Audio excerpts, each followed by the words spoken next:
Hello again. In Unit 4, we concentrated on how to respond to a complaint. You played the role first of the mayor, relating to problems of the garbage collection, or as some say, trash, and then the Minister of Education on his open phone line. Hi, this is Jane Bloggs speaking. I have a serious complaint to file. Am I speaking to the mayor? Note how in this more formal situation we say, "This is Jane Bloggs speaking."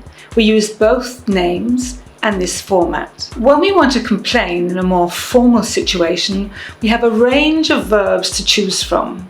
We can file a complaint. Hi, this is Jane Bloggs speaking. I have a serious complaint to file. Am I speaking to the mayor?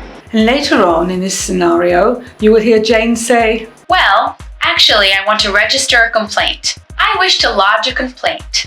she wants to register a complaint or lodge a complaint. They all mean the same and are interchangeable. The mayor says, How might I be of assistance today?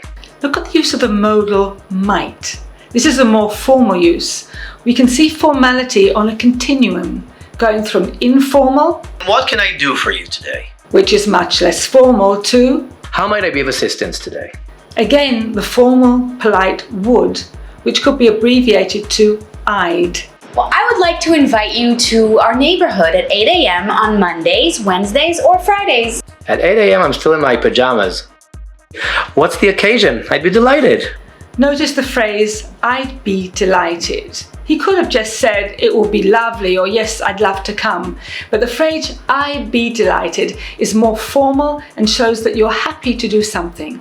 This is not a happy event. On these days, the roads are blocked and I can't get to work on time. I'm sure you've noticed we have taken measures to improve the rush hour situation. The mayor thinks the problem is the rush hour traffic early in the morning, when people are all trying to get to work. So he tries to appease Jane Bloggs by telling her he's made improvements. I'm sure you've noticed we have taken measures to improve the rush hour situation. The expression, I'm sure you've noticed, is a very useful one when you want to stress something. Notice also that the verb take goes with measures. We have taken measures. If there weren't garbage trucks blocking the streets, there wouldn't be a traffic jam. Now look at the grammar formation. If were not with the ing, there wouldn't be. The conditional form, for those of you who remembered their grammar rules, and this is the same as if I were a rich man, I wouldn't have to work hard. Or if we were not living in this century, we wouldn't be using mobile phones. Look, I'll be there.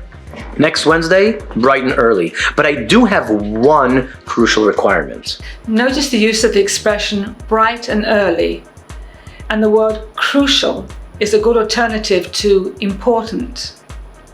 Our mayor needs to deal with and appease his citizens. Other terminology he uses includes a great useful phrase. If I understand you correctly, either I get up early or change the time for garbage collection. This type of phrase allows you to check your understanding. Our mayor is very diplomatic. I hope it's nothing too serious. We will do everything in our power to help you solve your problem. Right, he'll do everything in his power. He wants to help everyone. Thanks for bringing this to my attention. I'll bring this issue up with the sanitation department. Again, these are great phrases to learn and use. Notice you bring an issue up. Today the word issue is almost the same as problem. And one last phrase before we take leave of the mayor. You'd be delighted to know that we found a solution. The more you use these expressions, for example, you'd be delighted to know, the more time you give your brain to come up with the rest of the sentence. This means less hesitation, and your speaking level goes up. So I'd be delighted if you incorporate these phrases. Now let's move on to the Minister of Education. Yes, the man who never learnt his math tables. And let's look at the ways he uses to placate the parents. Hi, I'm the parent of a 10-year-old. All they do is play games in class. Where's the real learning? Well, according to research, games are the best way to learn and retain information. So the minister uses a phrase to impress the parents. according to research. I mean, you can't argue with research. As we saw, this parent really put the minister on the spot, asking him maths questions. But to placate her, he says, I couldn't agree more. I mean, people need to use their brains and manage without their phones. Other ways of partially agreeing include, You have a point there. This is a controversial issue.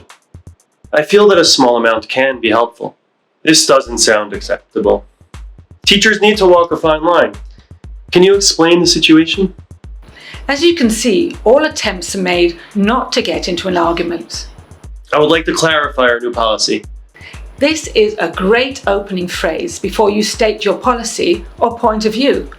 Did you notice Jane's reply? With all due respect, there are more important skills to learn in school. We had this expression before. You say it before you disagree. She also uses a few other choice expressions to show she doesn't agree. That's all very well, but it's at the expense of my child.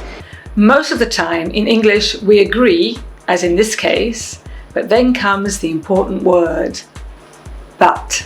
Other tactics include throwing the question back to the complainer. So, what would you suggest? Wouldn't you have wanted someone like your son to help you through that hard period? So what, in your opinion, is the role of a parent? And it's important to show you empathize and sympathize with the person with the problem. I sympathize with you, but that is exactly how I managed to quit smoking. Then you can add the but. There are a number of useful idioms and expressions in this unit. I want to quickly mention some. Teachers need to walk a fine line. Striking a balance, in our case, is knowing the difference between talking about a controversial issue without giving your opinions. The answer just pops into my head. This means to occur or form suddenly in your mind.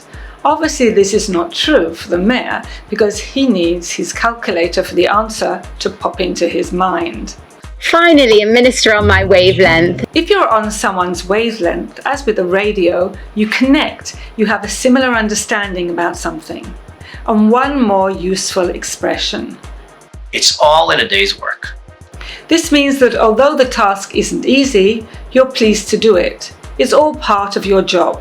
When these types of conversations with the mayor or the minister reach an amicable conclusion, then a nice thing to say is, It's been a pleasure talking to you. and the set answer is, Pleasure is all mine. as it is in this case, the pleasure was all mine. Till next week.